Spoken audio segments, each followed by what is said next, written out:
We are live, everybody. Welcome to Brainfood Live on Air, bringing it to you every Friday, no fail. It is episode 256, would you believe it?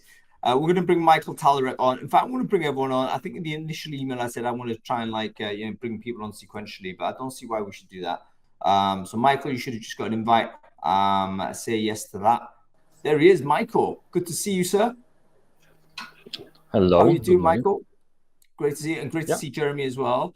Okay, let's do some quick intros while Luke is also getting on. Michael, can you quickly introduce yourself? Who are you? What it is you do?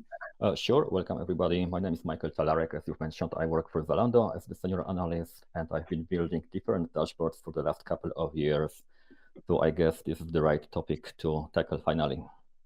I've been waiting to get you on the show, Michael. I've been waiting to get you on the show. If you're not following Michael on LinkedIn, by the way, you should, because he's what I would call an infrequent poster on LinkedIn. But when he does post, he posts like some remarkable information.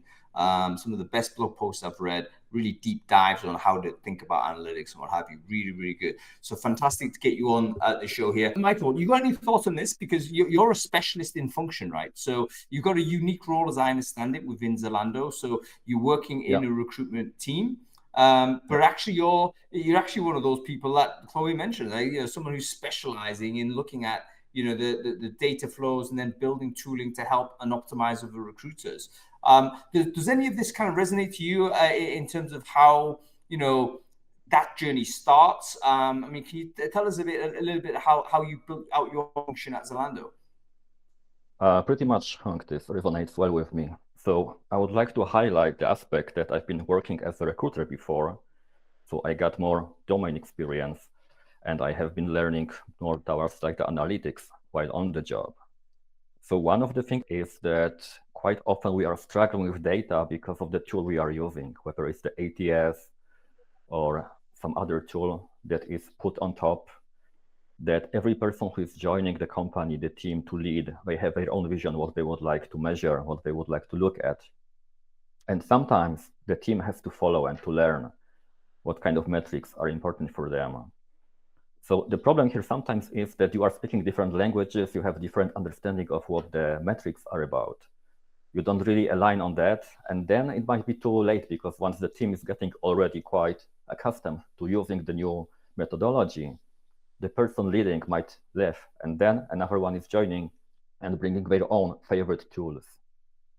So here I would rather emphasize more the input coming from the front lines, what is happening there, and to combine that with what the business needs, what are the current situation on the market, whether you would like to focus more on a particular market or location or particular roles to fill in. So from the recruitment analytics point, you might measure anything. And as you've mentioned in the chat, you have plenty of data, but then it's more about actionable insights. What can you do out of that? And with this abundance of different charts, numbers, tables, actually, I realize people prefer to have table to do the calculation on their own. Still, you need to know what to do with this, because just having the numbers is not enough. You need to have this kind of idea about how to connect the reality with the numbers. So the map is not the terrain. Yeah, some really interesting points to be made there. Firstly, like, leadership turnover is significant, right? So, especially as we've seen it over the last 18 months, 2 years or so, it's been a really tough market for all of us in recruiting, up and down, particularly a long period of down in the tech side. Okay, Michael, you've come. I think you might have missed some of the chat there, but I do believe you were actually listening in, so you might have heard it all in any case. I want to know about your journey, because your journey is very interesting, given the fact you were operational recruiter. Right. And Luke and Jeremy both mentioned, it'd be great if you could identify someone within the existing team that could actually spend more time than others on this, because it feels like it's not something that a recruiter who's already massively maxed out, that can actually, has headcount responsibilities. So I can imagine that'd be really tough for recruiters to actually get good enough to be able to implement something like this. So tell me about how your journey moved from being an operational recruiter to doing what you're doing now, Michael. How did that emerge? What happened? So it was quite actually accidental, because initially I was working in the sourcing team, and my manager, Magdalena Maśluk-Meller, suggested me to work more on the reporting end because there was the need to create more detailed report on weekly basis to understand really the input and output. And then while working more on this part on the technical end, it seemed like there are more appetite on the other teams as well to get more data, to get more insights. So it just organically was developed later on. But having this kind of touch points, I've met also other people at Zalando who had been working in the recruitment and understand more the candidate experience, the onboarding problems. So those metrics are not abstract. We really know what it means, what kind of pain is it for the candidate, for the new hire.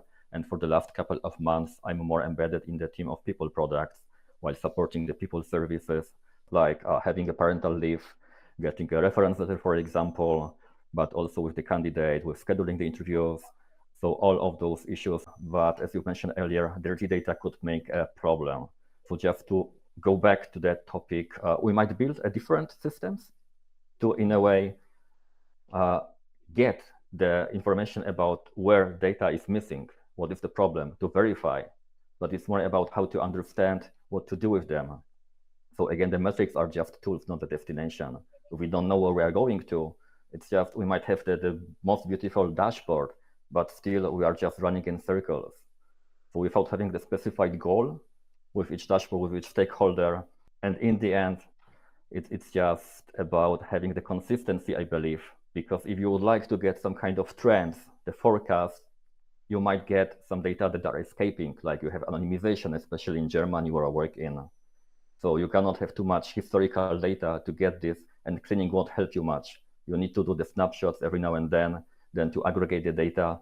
And that is the problem about this designing what you really need out of that, what you can do, what you cannot do, and then to make some decisions about how to structure it. Yeah, very good. I mean, you mentioned a few things that is, again, very interesting, Michael, particularly, how do you connect it with action? I mean, my amateur view of it would be it's all about trends, isn't it? It's like, okay, if you start seeing trends going the wrong way, so for instance, I don't know, close rate of candidates, you used to be up here and it's starting to do this and go down, then okay, Yeah. the purpose of the dashboard is to let you know that's the case. And then you can do an intervention. So I guess, I mean, the technology should also be able to, I mean, we should actually talk about AI actually. So what I realized actually by studying some additional references is that people prefer the human judgment than algorithms because it's easier to forgive humans. But if we have any control about the output and to understand the judgment of the algorithm, it's still like easier to get through that decision. So the problem is not the lack of the human face, but more like understanding what is happening there and how it works. But with the generative AI that is having so much confidence and it's like hallucinating so often that it makes like the perfect world, that everything is so easy. We're getting focused so much on the execution and not so much on the critical thinking. From my work with that, I observed that it's more important actually to ask the probing questions. What do I miss? What is the problem with this data? What is the problem with this question even? So like second guessing ourselves. And if you are familiar with the survivorship bias, so it's not about what you can see, but more like what you are missing, what is not in the picture, which data is not telling the full story, the context. So understanding what might be more on the human side, like whether a call from the hiring manager is missing. This is the reason why the candidates are not accepting the offer. You might not get it directly from the data because you never focused on the capturing such information.